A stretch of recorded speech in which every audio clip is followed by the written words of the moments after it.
Election করতে হবে, আমার ইলেকশনটা দরকার। আমি আগে থেকে গ্রামের দিকে খুব ব্যাড দিয়েছে। এতগুলো লোক যাবে তোমার বাড়িতে কেমন বাইরে নেই কে বলতে সদস্য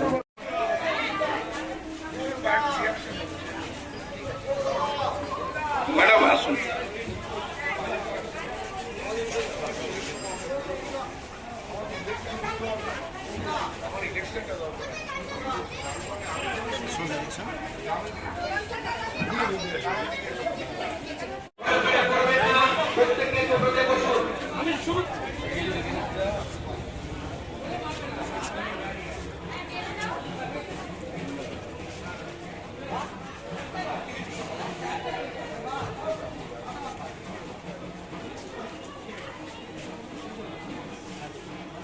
রূপে তোমার মুগ্ধ হব, এই তো নয় নতুন কথা,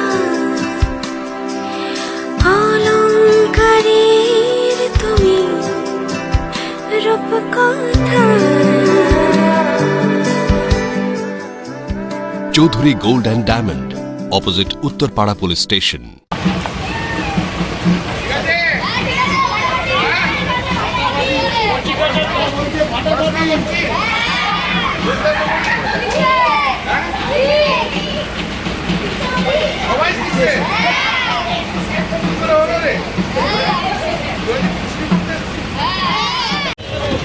শ্রীরামপুর লোকসভা নির্বাচন, সেই নির্বাচনে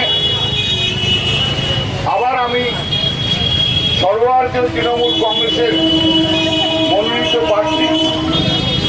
আমি আপনাদের কাছে আশীর্বাদ চাইতে এসেছি, আপনাদের কাছে ঘাসের উপর জোড়াফুল চিহ্নে ভোট দিয়ে জয়যুক্ত করার আহ্বান নিয়ে এসেছি। আপনারা তিনবার আমাকে আপনারা নির্বাচিত করেছেন।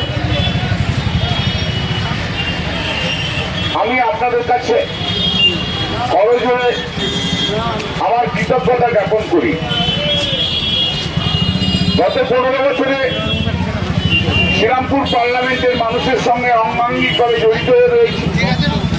15 বছরে ডেভেলপমেন্ট করেছি অনেক। দাদা, আজকে সকালবেলা কাঞ্চন মল্লিক তিনি প্রচারে বেরিয়েছিলেন, তারপর হঠাৎই তিনি চলে গেলেন এখান থেকে। উনি মনক্ষুণ্ণ হয়েছেন এরকম শোনা যাচ্ছে। দেখো, উনি মনক্ষুণ্ণ হয়েছেন কি মনক্ষুণ্ণ হননি আমি জানি না। এর আগেও ওনাকে নিয়ে প্রচার আমি বেরিয়েছিলাম। উনি আমার সঙ্গে যখন প্রচারে বেরিয়েছে, গ্রামের মহিলারা কিন্তু খুব ভীষণ রিয়াক্ট করছেন। আমি ওনাকে আগেই বলে দিয়েছিলাম গ্রামে এসো না। আর শুধু আমার সঙ্গে প্রচারের সময় কেন থাকছে?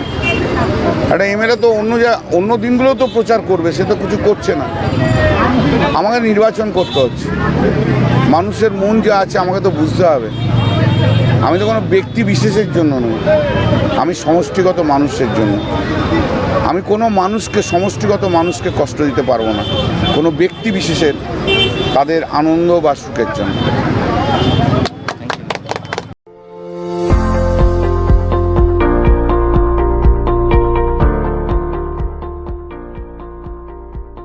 মেডিওয়ালের পক্ষ থেকে সকলকে জানাই সাধারণ আমন্ত্রণ। অর্থোপেডিক সার্জিক্যাল রেঞ্জে টোটাল রেঞ্জই পাওয়া যায়, যেমন hospital bed, oxygen concentrator, CPAP, BiPAP, তারপর orthopaedic wheelchair, crutch, LS belt, total রেঞ্জই পাওয়া যায় আমার এখানে।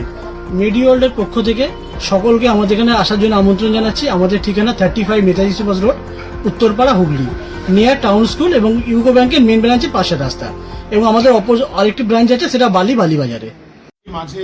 মাধ্যমে জানতে পারলাম, সংবাদ মিডিয়ার মাধ্যমে, যে আজকে তৃণমূল কংগ্রেসের প্রার্থী কল্যাণ বন্দ্যোপাধ্যায় উনি উত্তরপাড়া নবগ্রামে প্রচারের সময় ওখানকার যিনি বিধায়ক আছেন কাঞ্চন মল্লিক, ওনাকে নিজের প্রচার গাড়ি থেকে উনি নামিয়ে দেন। এটা বারংবার আমরা দেখতে পাচ্ছি যে উনি তৃণমূল কার্যকর্তাদের সাথে কি ব্যবহার করছেন। গৃহযুদ্ধ, গোষ্ঠীদ্বন্দ্ব, কল্যাণ বন্দ্যোপাধ্যায়ের পোস্টার তৃণমূলের লোকই ছিঁড়ে দিচ্ছে, তৃণমূলের নেত্রীর দাবি করছে। এটা উত্তরপাড়া, এটা সংবাদ মাধ্যমেই এসছে। আমার একটাই বক্তব্য, এই কল্যাণ বন্দ্যোপাধ্যায়ের ব্যবহারের জন্য হেন কোনো তৃণমূল কার্যকর্তা নেই যে তার বাজে ব্যবহার ফেস করেনি। আজকে কাঞ্চন মল্লিক একজন নির্বাচিত বিধায়ক, ওনাকে গাড়ি থেকে উনি নামিয়ে দিলেন, এটা সংবাদ মাধ্যমের সূত্রে আমি শুনতে পাচ্ছি। আমি তাই জন্য বলি, তৃণমূল গৃহযুদ্ধে ভরে গেছে। মানুষের কাছে আহ্বান করব, যে দলের নেতা নিজের কার্যকর্তাদেরই সম্মান করে না, সে আপনাদের কি সম্মান করবে? সে আপনাদের আবেগকে কি সম্মান করবে? সে আপনাদের ভোটকে কি সম্মান করবে? সে আপনাদের জন্য কি কাজ করবে? আগামী দিন তার উপরে ভরসা রাখুন। নরেন্দ্র মোদী যিনি বলেন, তিনি প্রধানমন্ত্রী না, তিনি প্রধান সেবক। মানুষের সেবাই হচ্ছে আমাদের পরম ধর্ম, মানুষের সেবাই হচ্ছে আমাদের পরম সংগঠন। উত্তরপাড়ায় দ্য 50% স্টোর জারা, সিকে, লিভাইজের মতো নামি দামি ব্র্যান্ডসের ওপর এবার পেতে চলেছেন মিনিমাম 50 থেকে 85% পর্যন্ত ডিসকাউন্ট। তাই দেরি না করে চলে আসুন আজই দ্য 50% স্টোরে, where brands meet budget and luxury meets affordability.